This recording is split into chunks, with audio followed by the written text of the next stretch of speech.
Olá pessoal, tudo bem? Sejam bem-vindos novamente ao canal Geografia em Pauta. Eu sou o professor Roger Daltri e de vez em quando, semanalmente, a gente traz aqui notícias que envolvem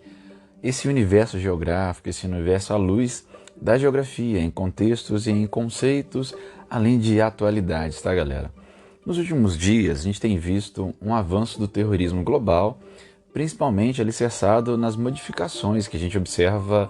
que estão acontecendo, né? Estão ocorrendo no território do Afeganistão, que virou um ponto-chave para diversas discussões a nível global sobre a geopolítica, sobre os agentes do Estado, sobre o poder de grandes nações, o papel da ONU e outros muitos efeitos da geopolítica internacional e que são necessários que a gente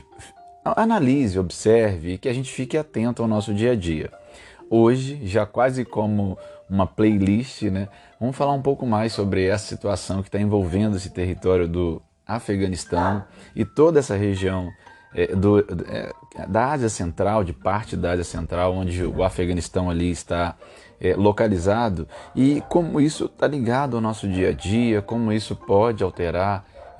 a geopolítica internacional, como isso é necessário ficar atento a partir das premissas de modificações nas estruturas de poder a nível de mundo. Então é importante que a gente fique atento a tudo que está acontecendo nesse nosso planeta, tá galera? E aí, à luz disso, nós falamos no último podcast sobre o Estado Islâmico de Khorasan, ou ISIS-K, ou EIK, que realizou um atentado terrorista no aeroporto de Cabul e que já estava sendo noticiado, já era de conhecimento de algumas autoridades, principalmente americanas e também do Talibã, que isso poderia ocorrer. E aí, a partir disso, a gente trouxe hoje para vocês mais alguma coisa falando sobre esse contexto delicado, esse turbilhão de emoções que está sendo aquela região e de situações um tanto quanto controversas. Hoje, galera, a gente quer falar um pouquinho das diferenças entre o Talibã, que chegou ao poder com a retirada das tropas americanas, e o Estado Islâmico e por que esses dois grupos eles brigam entre si. Pessoal, as potências ocidentais que agora batem retirada lá do Afeganistão, elas estavam há dias alertando para o risco de atentados do grupo terrorista Estado Islâmico no aeroporto de Cabul, onde diariamente milhares de afegãos se amontoam, né, na esperança de fugir do Talibã, que tomou conta da capital e da maior parte do país. E eis que na última quinta-feira, no dia 26 agora, o temor se confirmou com duas explosões, provavelmente causadas por homens-bombas. Mais de uma centena de pessoas, o número ainda é impreciso, de pessoas que morreram, incluindo crianças. Nesse atentado, a gente ainda está contando o número de mortos para poder verificar com exatidão quantas pessoas foram mortas nesse atentado, que está sendo atribuído ao Estado Islâmico de Khorasan. Inclusive, o Estado Islâmico de Khorasan já disse que foi o autor, né, que é o autor desse atentado e de provavelmente outros que possam acontecer nos próximos dias, nas próximas horas. E aí a gente precisa tentar compreender um pouco mais como funciona essa dinâmica e por que esse atentado aconteceu e por que há uma tensão no sentido desse território, sendo que outros atentados podem acontecer, já que o grupo Estado Islâmico de Khorasan acabou já deixando claro que vai lutar para poder demonstrar toda a sua insatisfação com a chegada do Talibã ao poder. Khorasan, galera, é um nome antigo do Afeganistão e daquela região ali próximo do Paquistão, que é a matriz do Estado Islâmico no Iraque e na Síria, passou a usar para se referir à primeira filial do Estado Islâmico fora do mundo árabe propriamente dito. Então, essa região onde você tem o Estado Islâmico de Khorasan atuando, na verdade, esse Estado Islâmico de Khorasan seria uma filial do Estado Islâmico, seria uma ramificação um braço do Estado Islâmico fora necessariamente de uma região de maioria árabe, né? Mas por que o Estado Islâmico está promovendo esses ataques terroristas no Afeganistão agora que os Estados Unidos estão se retirando? E o controle do país voltou ao Talibã, que também é um grupo fundamentalista islâmico. Então, por que acontecer isso? Sendo que, de maneira geral, quem está chegando ao poder é também um grupo que pega uma ideia, pelo menos teoricamente, parecida. O principal motivo, galera, é que o Talibã e o Estado Islâmico são necessariamente inimigos desde que, na verdade, o Estado Islâmico de Khorasan se instalou no país por volta ali de 2015, infiltrando-se entre radicais afegãos e cooptando comandantes do Talibã que caíram no ostracismo por causa de disputas internas no próprio Talibã, principalmente após a morte do antigo líder talibã, o Mullah Omar, anunciada em julho de 2015. Na ocasião, o ISIS-K, ou Estado Islâmico de Khorasan, ou EIK, passou a ser combatido tanto por meio de bombardeios de drones americanos, como por enfrentados por forças diretas, forças especiais do Talibã, que foram criadas justamente para esse fim. Então, o Talibã criou forças especiais para combater o ISIS-K. A luta entre o Talibã e o Estado Islâmico tem um componente de disputa de poder, mas também se fundamenta em diferenças principalmente religiosas e ideológicas entre os dois grupos. Ambos os grupos pertencem à corrente sunita do islamismo e pregam uma interpretação radical da religião, além de rechaçarem de forma violenta os valores ocidentais. O Talibã, no entanto, segue a escola chamada de Escola de Hanafi, do direito islâmico, a mais antiga e tradicional, enquanto o Estado Islâmico, principalmente o Estado Islâmico de Khorasan, segue o salafismo ou o wahhabismo, vertentes mais recentes da escola de Hanbali. No entendimento do Estado Islâmico, a aplicação das regras sociais e culturais por meio da Sharia ou Sharia pelo Talibã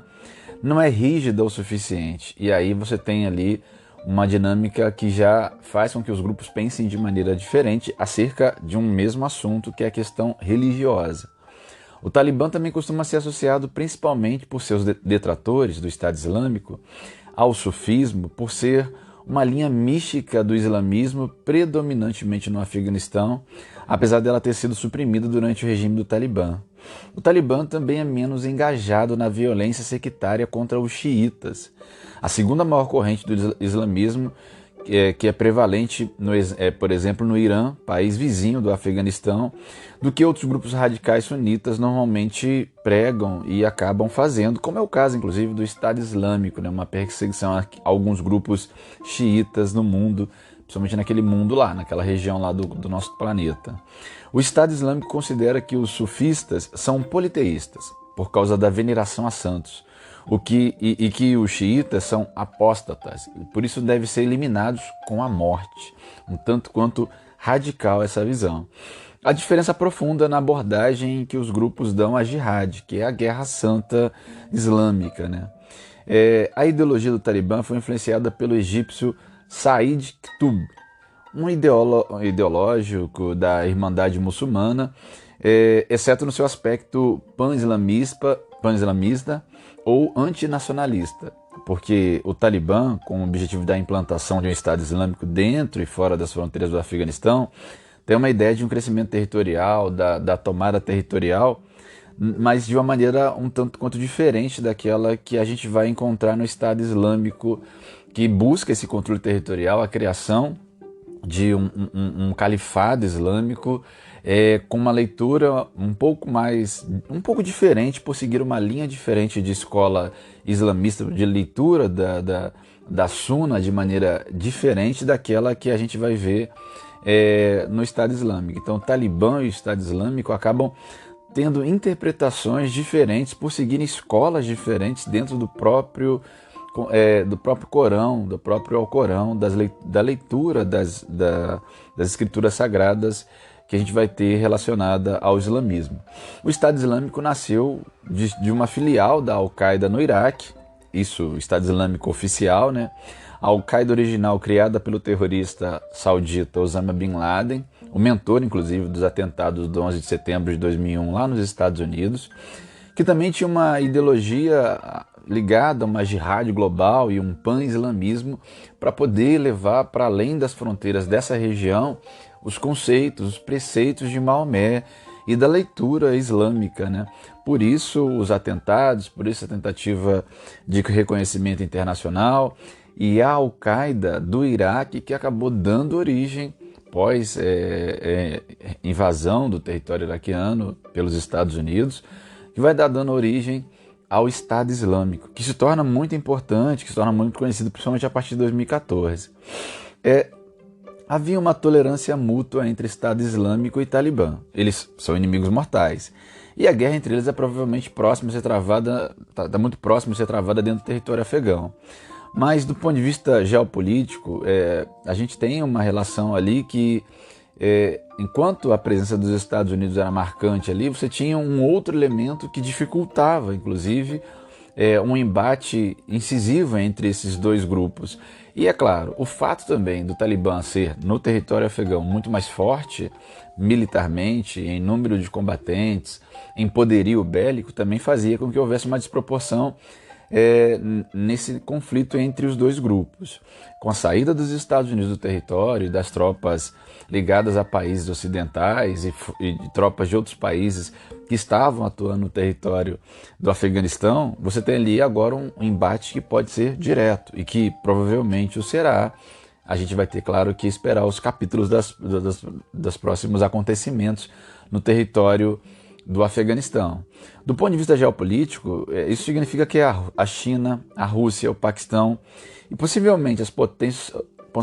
ocidentais vão preferir apoiar o Talibã em sua luta contra o Estado Islâmico, até de enfrentar as consequências do crescimento dessa filial afegã do grupo jihadistas, porque o Estado Islâmico tem aspirações globais. Ele nasce de um pensamento ali de uma Al-Qaeda iraquiana enfraquecida,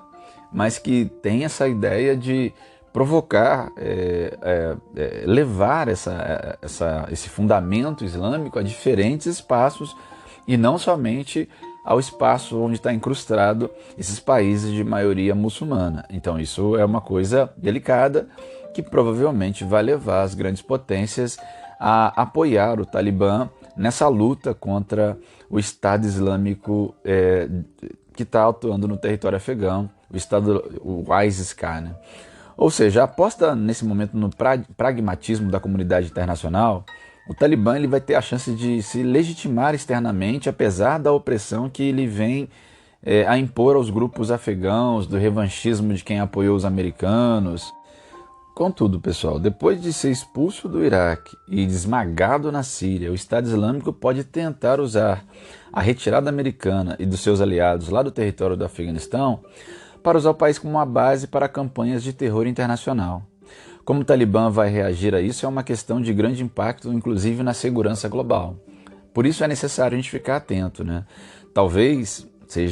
a gente possa estar vendo um aporte de novos combatentes do Estado Islâmico que atuavam na Síria, que atuavam no Iraque, tentando trazer um novo protagonismo ao Estado Islâmico e utilizando esse enfraquecimento do Afeganistão com a retirada das tropas americanas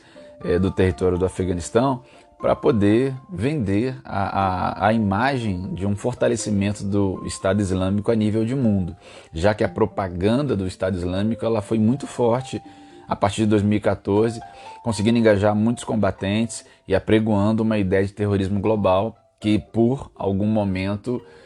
trouxe um certo impacto a toda a comunidade internacional, a toda a geopolítica internacional. É importante que a gente fique atento aos movimentos que vão estar acontecendo nesse território, no território do Afeganistão, nos vizinhos do Afeganistão, para que a gente possa ter a certeza, ter a tranquilidade de que a gente está caminhando para fazer um mundo melhor. A geopolítica internacional ela é muito sensível e depende de vários atores atuarem de uma maneira que haja uma preocupação mundial com eventos ligados, por exemplo, a situações como o terrorismo global. Por isso, é importante que a gente fique atento a tudo que está acontecendo nesse território. Galera, a gente fica por aqui, agradecendo a sua audiência, a sua paciência e fazendo um convite. Daqui a pouco a gente volta falando um pouquinho mais da geografia em conceitos e em contextos e convidando você a se inscrever nos nossos canais, seja no YouTube, seja aqui nos podcasts. Nós estamos juntos e daqui a pouco a gente volta. Obrigado e até a próxima. Fui!